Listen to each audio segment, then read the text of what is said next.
ነገን ከአንቺ ጋር መኖር እንደምፈልግ በደንብ ጠንቅቀሽ ታውቂያለሽ። ከፈለግሽ ደግሞ ደግሜ አሁንም ልንገርሽ፣ በጣም ነው የምወድሽ። ነገን ከአንቺ ጋር መኖር እፈልጋለሁ። በጣም እንደምፈልጋት አይነት ሴት ነሽ በሁሉም ነገር፣ በጸባይም እንደምንም ማለት ነው። ለእኔ ከማሰብም አንጻር በሁሉም ነገር የምፈልጋት አይነት ሴት ነሽ እና ይህን ነገር ምናልባት እስከዛሬ ቤት ስላልነገርኩሽ በጣም ይቅርታ። ግን ከዛም በፊት የፍቅር ጥያቄ ያቀረብሽልኝ በግልጽ ምላሽ አልሰጠሁሽም ነበረ። ዛሬ ለሁሉም ነገር ምላሽ አልሰጠሁሽም።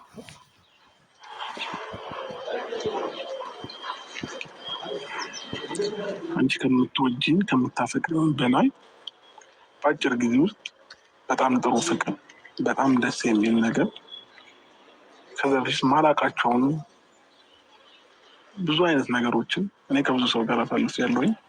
ግን ደግሞ እስከዛሬ ድረስ ካሳለፍኳቸው ሰዎች በላይ ሆነሽ ሁሉ ነገርን ተረድተሽ እያንዳንዱን ነገር አምነሽ ተቀበለሽ የኔን ኢቨን ልጄን እንኳን አምነሽ ተቀበለሽ በዚህ ልክ ፍቅርሽን አሳይተሽኛል እና እኔ አንቺን አልወድሽም ወይም አላፈቅርሽም ማለት ለማንኛውም ሰው እንደ ውሸት ነው የሚቆጠረው በእርግጠኝነት ማለት ነው። እና እኔም ከልቤ ሁሉንም ሪስክ ወስጄ ከዚህ በኋላ የሚመጣብኝን ነገር በሙሉ ተቀብዬ ምንም ነገር ይፈጠር ከፈለገ በቃ ችግር የለውም። አንቺን ከሚከፋሽ፣ አንቺን ከምታለቅሽ፣ አንቺን ከሚደብርሽ ነገ ከነገ ወዲያ በእኔ ምክንያት መልስ አጥተሽ ከምታለቅሽ ምንም ነገር ችግር የለውም። ፈጣሪ ያውቃል ሁሉም ነገር ማለት ነው።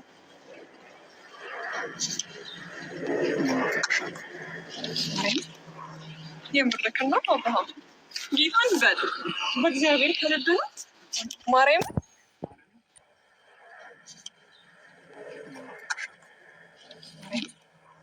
የምርክና አብርሃም ጌታን በል በእግዚአብሔር ከልብህ ማርያም ታፈቅረኛለህ? አምላኬ እውነትሽን ነው።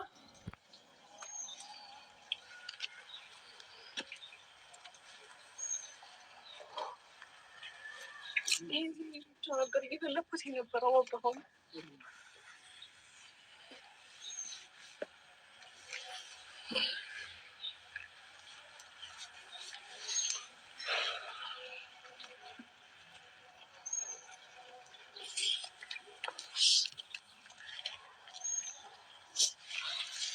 አልገባህም።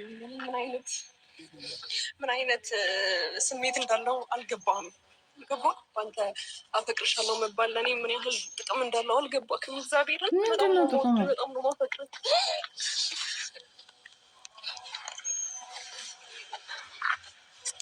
የኔ ነግሽ ማንም አይነካም፣ ማንም አይደርስብህም። ገባ አንተ ነክ እኔ ደግሞ ያንተ ነኝ። ደግሞ ታምኜ ልክ እስከ መጨረሻው ድረስ እኖራለሁ። ይሄን ደግሞ ቃልን ስለነገርከኝ በጣም አመሰግናለሁ። እሺ በጣም ነው ማፈቅር፣ በጣም ነው የምወድህ፣ በጣም ነው ማከብርህ። የኔ ውድ፣ የኔ ቆንጆ፣ የኔ ፍቅር። እንዴት ነው ነፃነቴን ያገኘሁት እኮ ነፃነቴን። አልገባህም? ይሄ መልስ ለእኔ ምን አይነት ጥቅም እንዳለው፣ ምን አይነት ተጽዕኖ እንዳለው። ተረጋጊ። እሱ ቢናገር ይሻላል። እናቴ ተረጋጊ። ወይ